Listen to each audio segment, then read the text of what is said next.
கர்த்தரும் அருமை இரட்சகரும் அருள்நாதருமாகிய கிறிஸ்து பெருமானிடமிருந்து கிருபையும் சமாதானமும் நல் பேராசீர்வாதம் நம் அனைவருக்கும் குறிப்பாக தர்மையான நாளில் இந்த இறை கூடுகைக்கு காரணமாயிருக்கிற குடும்பத்தின் பிள்ளைகள் அனைவருக்கும் நிறைவாய் உண்டாவதாக. ஆமேன். இந்த அருமையான வேளையில குடும்பத்தின் பிள்ளைகளோடு இணைந்து சிந்திப்பதற்காக தெரிந்து கொள்ளப்பட்ட திருமறை வசனம், முன்பு வாசி கேட்ட திருமறை பகுதி, அதிலிருந்து பிலிப்பியர் 4வது அதிகாரம் 19வது வசனம். பிலிப்பியர் 4வது அதிகாரம் 19வது வசனம். என் தேவன் தம்முடைய ஐஸ்வர்யத்தின்படி உங்கள் குறைவையெல்லாம் கிறிஸ்து இயேசுவுக்குள் மகிமையில் நிறைவாக்குவார். உங்கள் குறைவையெல்லாம் கிறிஸ்து இயேசுவுக்குள் மகிமையிலே நிறைவாக்குவார். கண்களை மூடுவோம், ஆண்டவரை நோக்கி பார்த்து செபிப்போம்.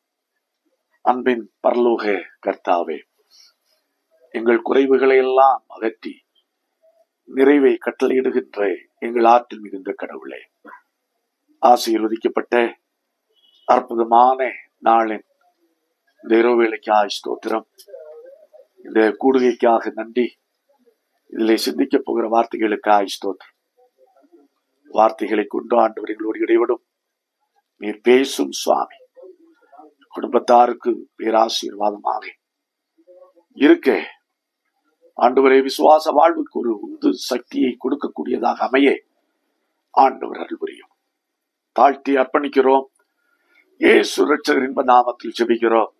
ஜெபங்கேளும் அன்பு நிறைந்த எங்கள் நல்ல கர்த்தாவே, ஆமென். கிறிஸ்துவுக்குள் அன்பானவர்களே, அப்போஸ்தலனாகிய பவுல் பிலிப்பு திருச்சபை மக்களுக்கு எழுதின நிருபத்தின் ஒரு வசனத்தை தான் உங்களுக்கு முன்பாக நான் வைத்திருக்கின்றேன். என் தேவன் தம்முடைய ஐஸ்வர்யத்தின்படி உங்கள் குறைவையெல்லாம் கிறிஸ்து இயேசுவுக்குள் மகிமையிலே நிறைவாக்குவார். இது ஒரு ஆசீர்வாதமான ஒரு கூற்று. என்னவென்று சொன்னால்,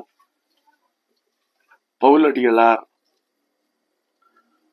குறைச்சலோடு இருக்கின்ற போது, தேவையிலே இருந்த போது, அந்த தேவையை சந்திப்பதற்காக இந்த பிலிப்பு திருச்சபை மக்கள் உதவி செய்தார்கள். ஆகையினால் அந்த நன்றி நிறைந்த உள்ளத்தோடு சொல்கிறார், என் தேவன் தம்முடைய ஐஸ்வர்யத்தின்படி உங்கள் குறைவையெல்லாம் கிறிஸ்து இயேசுவுக்குள் மகிமையிலே நிறைவாக்குவார்.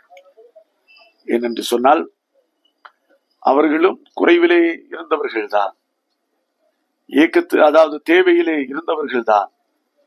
ஆனால் அதன் நடுவிலும் அவர்கள் உதாரத்துவமாய் கொடுத்து, உற்சாகமாய் கொடுத்து பவுலடிகளாரை ஆதரித்தார்கள். ஆகையினாலே தான் சொல்லுகிறார், என் தேவன் தம்முடைய ஐஸ்வர்யத்தின்படி உங்கள் குறைவையெல்லாம் கிறிஸ்து இயேசுவுக்குள் மகிமையிலே நிறைவாக்குவார். கிறிஸ்து இயேசுவுக்குள் அன்பானவர்களே, நம்முடைய ஆண்டவர் குறைவை நிறைவாக்குகிற கர்த்தர். பவுலடிகளார் குறைவில் இருந்தபோது பிலிப்பு திருச்சபை மக்களை கொண்டு குறைவை நிறைவாக்கினார். அதே போல கடவுளை நம்பி சார்ந்து ஜீவிக்கிற மக்களுடைய வாழ்க்கையிலும் குறைவை நிறைவாக்குகின்ற ஆண்டவர் நம்முடைய கடவுள். சார்லஸ் ஸ்பர்ஜன் உலக பிரசித்தி பெற்ற பிரசங்கியார். இவர் அடிக்கடி தன்னுடைய பிரசங்கத்திலே தன்னுடைய தாத்தாவை பற்றியுள்ள சில உதாரணங்களை குறிப்பிடுவது வழக்கம். அவருடைய தாத்தாவுடைய பெயரும் ஸ்பர்ஜன். அவரும் ஒரு சாதாரணமான கடவுளுடைய ஒரு திருத்தொண்டர், ஊழியக்காரர். அவருக்கு 10 பிள்ளைகள். ஏதோ ஊழியத்தின் பாதையிலே கிடைத்த வருமானத்தை கொண்டுதான் 10 பிள்ளைகளையும் போஷித்தவர் நடத்தி கொண்டிருந்தார். அந்த பிள்ளைகளுடைய தேவைக்காக அவர் ஒரு பசுவை வளர்த்து வந்தார். அந்த பசு ஒரு நாள் திடீரென செத்து போயிட்டு, அப்போ இனி எப்படி பிள்ளைகளுக்கு பாலுக்கு இனி என்ன செய்வது அப்படி என்ற ஒரு ஏக்கம் அவருக்குள்ளே இருந்தது. ஆனாலும் அவர் திடமாய் நம்பினார், என் எஜமானன் என்னுடைய தேவையை சந்திப்பார் என்று திடமாய் நம்பினார். திடீரென ஒரு நாள் ஒரு காசு வருகிறது தபால் மூலமாய். 20 பவுண்ட் பணம் அவருக்கு அங்குள்ள இங்கிலாந்து நாட்டு முறைப்படி அவருக்கு பணம் அனுப்பி இருக்கிறார்கள். அவருக்கு கரத்திலே சேருகிறது. அந்த பணத்தை கொண்டு அவர் என்ன செய்கிறார் என்று சொன்னால் பசுவை வாங்குகின்றார். இது எதிர்பாராத விதமாய் நடந்தது, ஆச்சரியமாய் நடந்தது. இது எப்படி நடந்தது என்று சொன்னால், இங்கிலாந்து தேசத்திலே இருக்கிற பெரிய பணக்காரர்கள், ஊழியத்திற்கு உதவி செய்கிற பணக்காரர்கள் ஒன்று கூடி, நாம் சேர்த்து வைத்திருக்கிற மீதியான பணத்தை எல்லாம் கஷ்டப்படுகிற ஊழியர்களுக்கெல்லாம் நாம் கொடுக்கலாமே அப்படி என்று அவர்கள் தீர்மானித்து கஷ்டப்படுகிற ஊழியர்களை அடையாளம் கண்டுகொண்டு அவர்களுக்கு அவர் பணத்தை அனுப்புகிறார்கள். அந்த வேளையிலும் இந்த ஸ்பர்ஜனுடைய ஞாபகம் அவர்களுக்கு வந்தது. அவர்கள் பணத்தை அனுப்பி வைத்தார்கள். ஸ்பர்ஜன் அவர்கள் பணத்தை 20 பவுண்ட் பணத்தை அவர் பெற்றுக்கொண்டு இழந்து பசுக்கு பதிலாக இன்னொரு பசுவை அவர் வாங்கினார். நாம் கிறிஸ்துவுக்குள் அன்பானவர்களே, நம்முடைய கடவுள் குறைவை நிறைவாக்குகிற கடவுள். அதற்கு அடிப்படை நமக்கு தேவை விசுவாசம். விசுவாசம், இதை நாம் உணர வேண்டும். அதான் மார்க் எழுதிய நற்செய்தி நூல் 16வது அதிகாரம் 17வது வசனத்தை வாசியுங்கள்.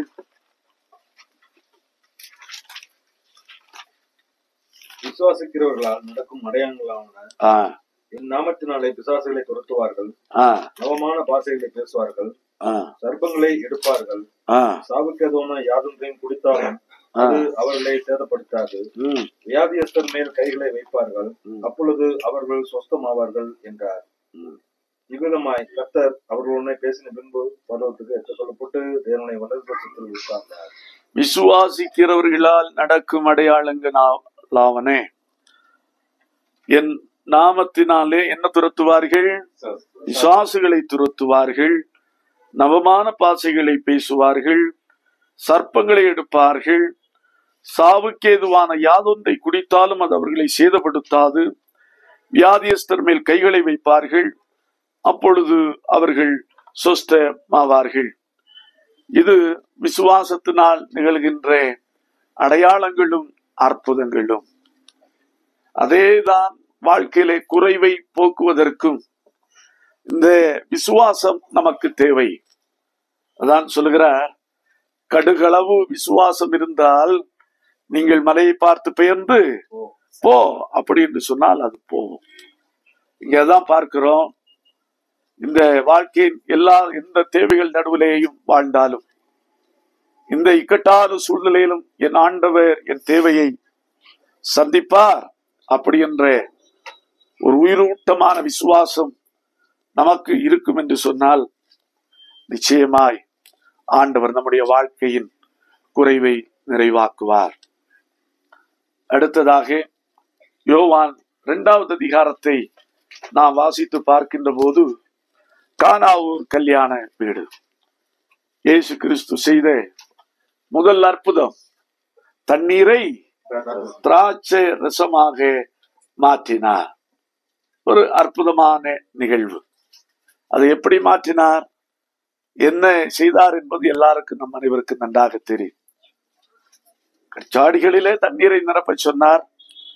அதை எடுத்துக்கொண்டு அப்படியே பந்தில பரிமாற சொன்னார்.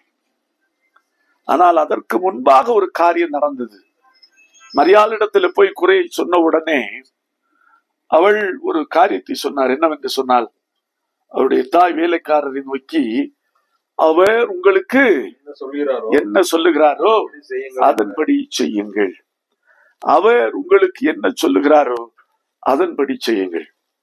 ஆண்டவர் நம்முடைய வாழ்க்கையில் இருக்கிற குறைவுகளை அகற்ற வேண்டும் என்று சொன்னால் நாம் இருக்க வேண்டிய முதல் காரியம் ஆழமான விசுவாசம். ஆழமான விசுவாசம். பவுலடிகளாரும் ஊழிய பயணத்திலே பலவிதமான தேவைகளோடு இருந்தார், குறைவுகளோடு இருந்தார். கடவுள் ஏற்றவர்களை கொண்டு ஏற்ற நேரத்திலே அனுப்பி அவருடைய குறைவுகள் எல்லாம் நிறைவாக்கினார். அதற்கு மிக முக்கியமான காரணம் அவருடைய விசுவாசம். இரண்டாவதாக, ஆண்டவர் வாழ்க்கையின் குறைவை நீக்குவதற்கு அடிப்படை தேவை கீழ்ப்படிதல். அது என்பதை தெளிவாக பார்க்க முடிகிறது. அவர் உங்களுக்கு என்ன சொல்லுகிறாரோ அதன்படி செய்யுங்கள். ஆண்டவர் திருமறையின் ஊடாக, வசனத்தின் ஊடாக அனுதினமும் நம்மோடு பேசிக் கொண்டிருக்கிறார், நம்மோடு இடைப்பட்டு கொண்டிருக்கிறார்.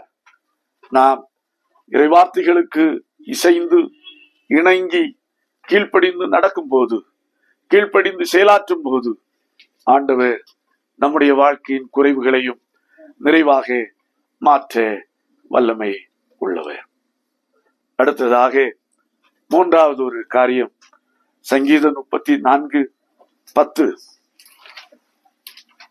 சிங்க குட்டிகள் தாட்சி அடைந்து பட்டினியாயிருக்கும், கர்த்தரை தேடுவதற்கோ ஒரு நன்மையும் குறைவிடாது.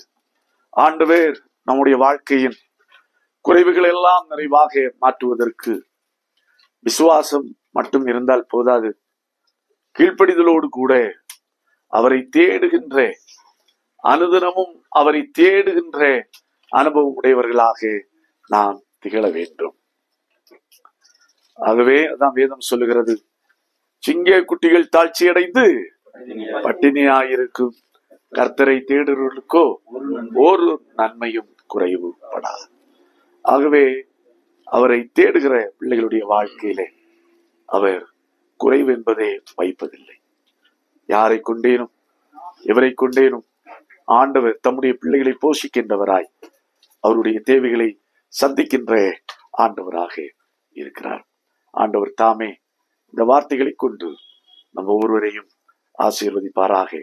ஆமென். எல்லா புத்திக்கும் மேலான தெய்வ சமாதானம் உங்கள் இருதயங்களையும் சிந்தனைகளையும் கிறிஸ்து இயேசுவின் நாமத்தை காத்துக் கொள்வதாக. ஆமென்.